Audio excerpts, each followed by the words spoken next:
یہودی بہن نے پوچھا ہے بیعت کرنے کے بارے میں. بیعت بھی کہتے ہیں اس کو, بیعت کرنا بھی کہتے ہیں. کیا اس کی اہمیت ہے, کیا ضرورت ہے؟ اور بہن نے یہ سوال بھی ایک بہن نے کیا تھا کہ بہت سے لوگ یہ کہتے ہیں کہ جو کسی سے بیعت نہیں ہوتا تو وہ شیطان سے بیعت ہوتا ہے, یا یوں کہہ دیا کہ جس کا کوئی پیر نہیں تو گویا اس کا پیر شیطان ہے.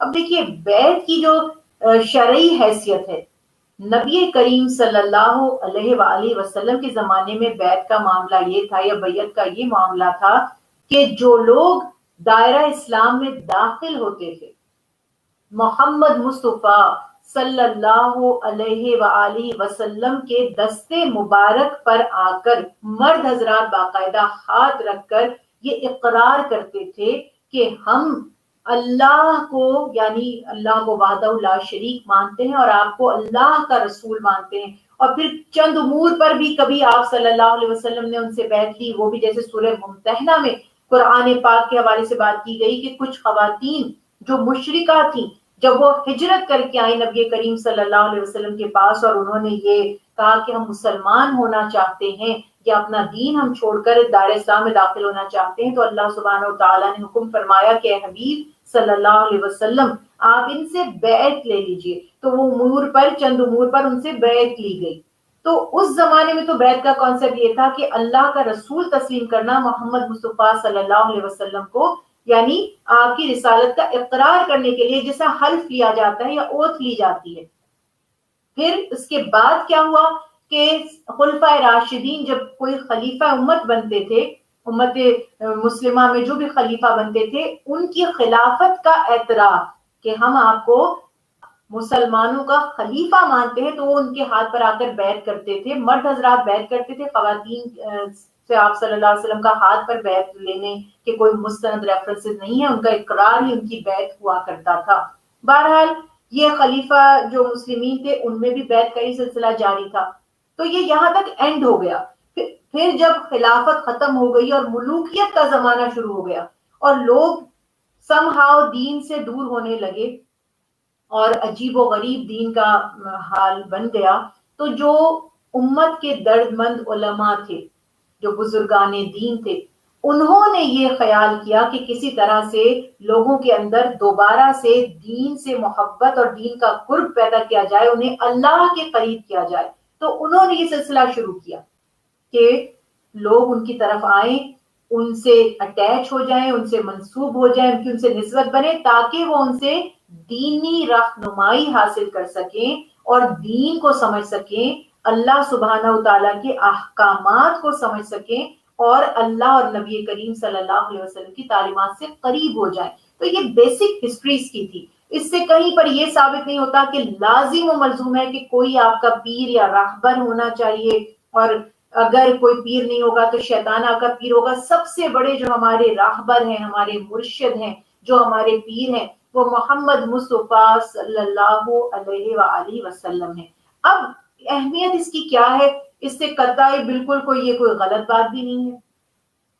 اس کی آج کے دور میں حیثیت یہ ہے کہ ہر شخص کی زندگی میں کوئی نہ کوئی استاد ہونا, یعنی جو عالم دین ہو, موجود ہو. آپ اس سے بیعت کر لیں یا اس سے ان ٹچ ہے, کانٹیکٹ میں ہے, یہ ٹھیک ہے. آج آپ کس سے بیعت کریں گے؟ بیعت کرنے کے لیے جو بھی آپ کے بزرگ ہیں, شیخ ہیں, پیر ہیں یا مرشد ہیں, ان کا علم دین سب سے زیادہ اہم کرائٹیریا ہوگا کہ انہیں دین کا علم ہونا چاہیے اور پھر ان کا تقوی یا ذاتی عمل بھی ہونا چاہیے. اس بات کا خیال رکھیں کیونکہ یہ سورس آف انسپریشن ہے. انسان اپنی آنکھوں کے سامنے کسی کو دیکھتا ہے, کوئی کسی کو اپنا خیر خواہ سمجھتا ہے, اپنا بزرگ سمجھتا ہے, اس کو لگتا ہے کہ یہ اللہ والا ہے, مجھے اللہ کے قریب کر دے گا.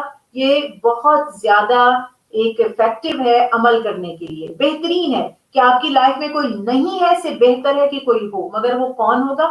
اس کے لیے کسی پراپر کوئی اس کا شجرہ ہونا, کسی سے اس کا شجرے کا میچ ہونا یہ ضروری نہیں ہے. یہ بہت مس انڈرسٹینڈنگز ہیں کہ جی کس سلسلے سے ہے, سلسلہ بتائیے. بھائی سلسلے سے آپ کیسے بات کر سکتے ہیں جب اللہ کے نبی ہیں حضرت نوح علیہ السلام, ان کا اپنا بیٹا طوفان نوح میں غرق ہو گیا.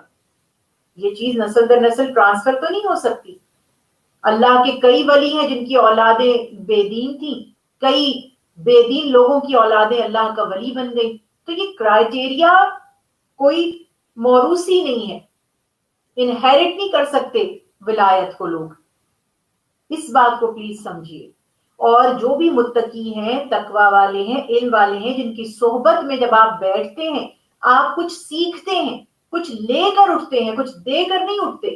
آج ایسا بھی دیکھنے میں آ رہا ہے کہ اپنے آپ کو پیر و مرشد کہنے والے وہ کچھ آپ کو نہیں سکھاتے، کچھ نہیں بتاتے، بس بیٹھے رہتے ہیں. کوئی تھوڑی بہت پوئٹری سنا دی، کسی نے مثنوی سنا دی، کسی نے کوئی اور چھوٹی موٹی بات کر دی، کسی نے لطیفہ سنا دیا، اور لوگ ان کے گرد پورا پورا دن ان کی زیارت کرنے کے لیے نمازیں چھوڑ کر، گھر بار چھوڑ کر بیٹھے رہتے ہیں، ان سے ملاقات کرتے ہیں. پھر ان کو جی کچھ دینا پڑتا ہے. یہ میری اپنی آنکھوں دیکھی بات ہے کہ وہاں پر یہ آپ نے کچھ نہ کچھ دینا ہے، اور جو جتنی تگڑی اماؤنٹ دے گا پیر صاحب اس کے لیے اتنی زیادہ دعا کریں گے، اور جو کم دے گا تو اس کو اس کا مزہ کا خیز انداز سے سب کو دکھایا جائے گا کہ اس نے اتنی کم ڈونیشن دی ہے. پیر لیتے نہیں ہے، پیر دیتے ہیں.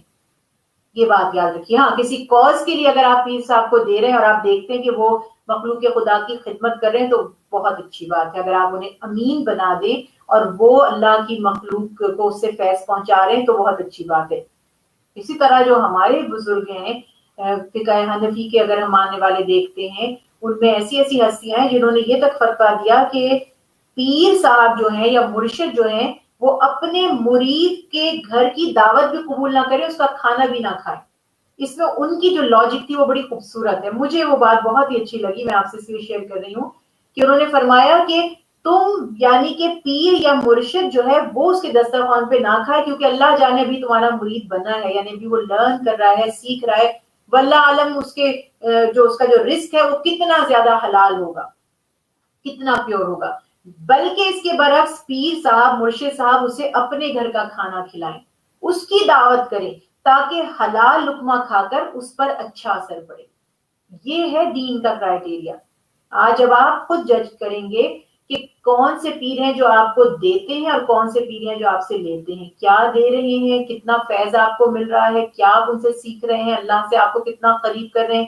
ایسے ایسے بھی پیر سنے کہا بس نماز کی ضرورت نہیں، ہمیں یاد کر لیا کرو. اسی طرح سے خاتون نے کہا کہ ہمارے حضرت پیر صاحب ہمارے گھر ٹھہرے ہوئے ہیں، بڑی ان کی عقیدت محبت کر رہی تھی. لوگ اتنی عقیدت کرتے ہیں کہ آپ کو سمجھ نہیں آتا کہ آپ ان کو سمجھانا کہاں سے شروع کریں. بہرحال وہ کہنے لگی، مجھ سے آ کر ذکر کرنے لگی کہ پیر صاحب ویسے تو بہت پہنچے ہوئے ہیں، ان کے پاس بڑے موکل ہیں، بڑی چیزیں ان کے قابو میں ہیں، لیکن وہ کبھی نماز نہیں پڑھتے. تقریباً 3-4 دن سے وہ میرے پاس ٹھہرے ہوئے ہیں، لیکن میں نے ان کو ایک وقت کی بھی نماز پڑھتے ہوئے نہیں دیکھا. اب پیر صاحب مرد تھے، یہ بھی نہیں آپ کہہ سکتے کوئی شرعی عذر ان کا ہوگا نمازیں ادا نہ کر رہے ہو. بہرحال تو وہ پھر آخر کار میں نے ان سے کہا کہ بھائی آپ اس کے لیے تو تھوڑی ضرورت کیجیے، پوچھیے آپ کے کیا معاملہ ہے. کہتی ہیں کہ میں نے ان سے پوچھا، انہوں نے کہا ہم آپ کے درمیان ہی نماز پڑھ لیتے، آپ کو خبر بھی نہیں ہوتی.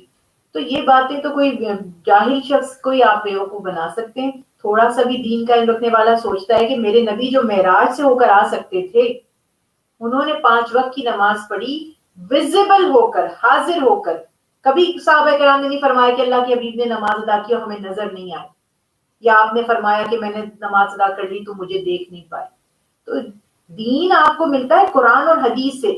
ہر چیز کو اس کے ساتھ آپ میچ کر لیں، کسوٹی یہ ہے. تو اگین پیروں کو برا سب نہیں ہے برے، اللہ والے ایسے ایسے ہیں کہ ایک دفعہ ان کی نگاہ آپ پر پڑ جائے، یہ میرا ایمان اور میرا تجربہ ہے، آپ کی نگاہ آپ پر ان کی نگاہ پڑ جائے تو آپ کی زندگی بدل سکتی ہے. مطلب آپ کو ایک ڈائمنشن مل سکتی ہے. اتنی تاثیر ان کی نگاہ میں، ان کے خلوص میں ہوگی.